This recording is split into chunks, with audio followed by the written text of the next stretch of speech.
আমরা চাই মানুষ আমাদের সম্মান করুক, কিন্তু ওই আল্লাহকে ভয় করতে চাই না। আর সাহাবীরা আল্লাহকে প্রচন্ড পরিমাণ ভয় পেত, আর এই ভয়টাই এই দুনিয়া তাদেরকে সম্মান দিত। সুবহানাল্লাহ।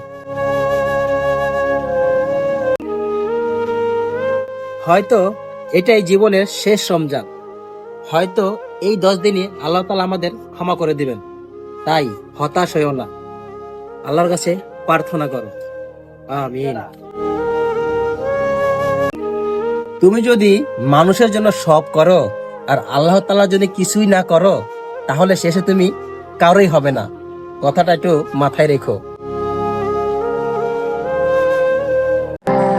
আজ তুমি একলা থাকতে ভয় পাও, কাল কবরের অন্ধকারে কেউ থাকবে না, তখন থাকবে তোমার নেক আমল বা তোমার গুনাহগুলো। এখন থেকেই প্রস্তুতি নাও ওই কবরের অন্ধকারের জন্য।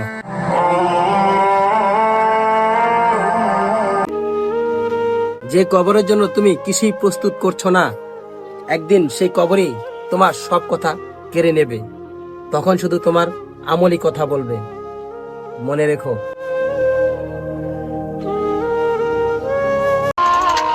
তুমি যার পিছে দৌড়াচ্ছ, একদিন সেই জিনিসই তোমাকে চিনবে না, চিনবে শুধু তোমার একমাত্র আমল। মনে রেখো ভাই, মনে রেখো।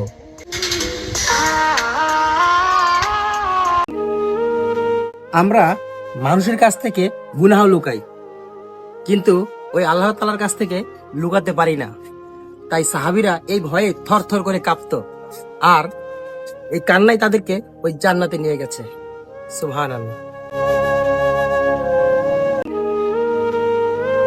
ইফতারের সময় দোয়া কবুলের মুহূর্ত।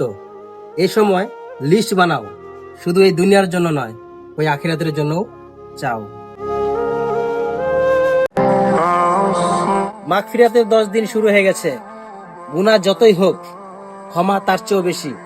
আজ থেকে সবাই বলি আস্তাগফিরুল্লাহ।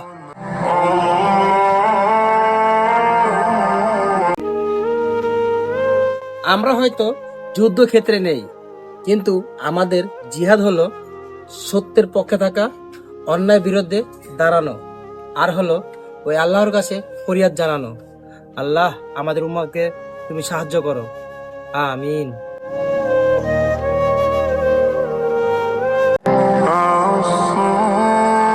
প্রতিদিন অন্তত কিছু তেলাওয়াত করো, বোঝার চেষ্টা করো। এই রমজান মাস তেলাওয়াতের মাস, কোরআন নাজিলের মাস। শুধু তেলাওয়াত করলেই নয়, বোঝার চেষ্টা করো। ইনশাআল্লাহ আমাদের বোঝার তৌফিক দিন। আমিন। কবর অন্ধকার হবে সবার জন্য, কিন্তু সাহাবীরা ভয় পেত না, কারণ তারা অন্ধকারের আলো জমা করে গিয়েছিল। সুবহানাল্লাহ।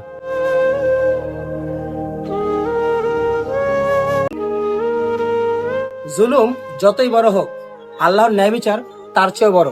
তাই ধৈর্য ধরো আর আল্লাহর সাহায্যের জন্য অপেক্ষা করো।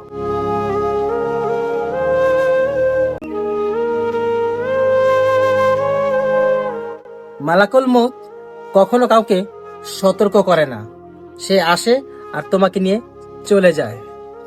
তাই সাহাবীরা সব সময় প্রস্তুত থাকতো, আর আমরা শুধু প্রস্তুতির নামে বাহানা খুঁজি।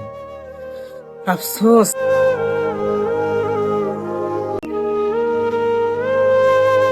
এই 10 দিনকে সাধারণভাবে নিও না, হয়তোবা এটাই জীবনের শেষ রমজান। এই রাতগুলো নষ্ট করো না। আল্লাহু আকবার। উম্মাহ যখন এক হয়ে যায়, তখন কোনো শক্তি তাদেরকে ভাঙতে পারে না। তাই হতাশ না হয়ে ঐক্য আর ঈমানকে শক্ত করো। মনে রেখো।